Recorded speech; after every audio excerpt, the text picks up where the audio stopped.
When I was younger, I often believed that people on social media live better lives than I did, whether it be my peers or influencers I used to look up to. They seem to be going on nice holidays to expensive locations every week or so. They seem to be owning really nice cars, nice clothing, anything a normal person would long for. So as a kid, I always dreamt of living the lifestyles of said influencers and said peers. Like, let's be truthful, wouldn't it be nice to get to go on a trip every week or so? I often express these views to my parents at a point in time, and something they said that I now know is true is that social media does not equate to real life. And at that point in time, I found that concept really hard to grapple with, because with only so much life experience, I didn't actually think that people on social media would go out of their way to fake their content, not really fake their content, curate their content in such a way that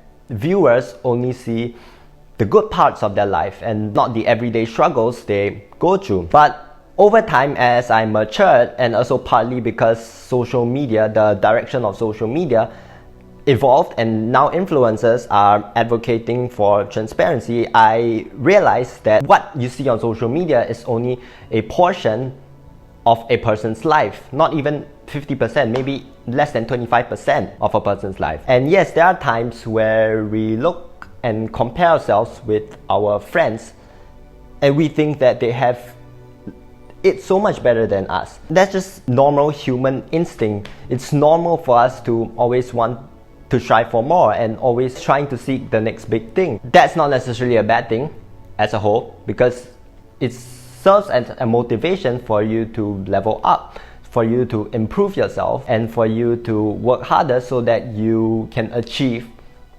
what you've always longed for. But the problem is jealousy. It's very easy for us to get jealous. It's a very fine line between using comparison as motivation and seeing that comparison and feeling jealous about it. I think recently I've kind of really understood the concept of jealousy, because I've been going to church more often nowadays and I've been reading scripture, so I'm starting to really understand what jealousy is. Because I think as kids, a lot of times, or not even as kids, we use the word jealousy very loosely in today's society, like, oh, I'm jealous of that person and I'm jealous of what they have, right? But I feel like jealousy has a very strong meaning. After reading scripture and after learning more about the negative connotation that comes with jealousy and also the negative impacts of jealousy, I started to realize that it's really not a good thing. It's really not a good feeling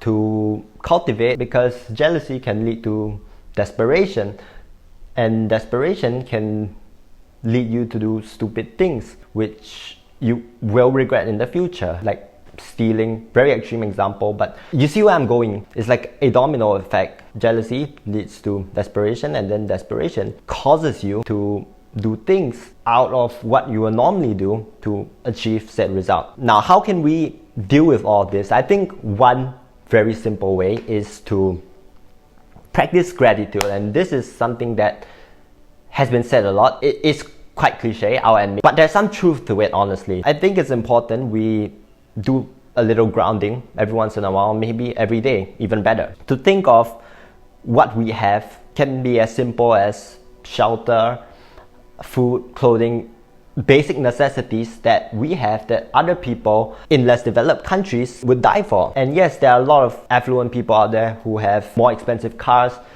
more expensive houses, who live, so-called the dream life. But there isn't a need to compare, because, like, going back to what I said, there are people who will literally give up everything to have what you have. So I think that important shift of mindset will really help ground you and help you realize how fortunate you are to have certain things in life, even if it's just basic necessities, right? Because there are people in the world, that is the truth, there are people in the world who are literally suffering from poverty, who have no house, no water, no food. And I don't want to bring up another concept which I thought was quite interesting. I kind of just thought about it. I'm not sure if there's a name for this. Do let me know. And that is how anticipation brings us more excitement than owning an actual product. So what do I mean by this? I know a bit vague. I'll give you an example to illustrate what I'm trying to say. So a few years back, I really wanted to buy an iPhone. I think at that time it was the iPhone 11. I planned on saving up for like a year or just half a year, right? So within that half a year to a year, I was consistently watching YouTube videos on the iPhone 11, unboxing videos, review videos, all the tech videos surrounding iPhone 11, because that anticipation, that eagerness of wanting the phone gave me all the dopamine, and all the excitement literally just came from the anticipation, not so much owning the actual product. Fast forward to when I actually got the phone.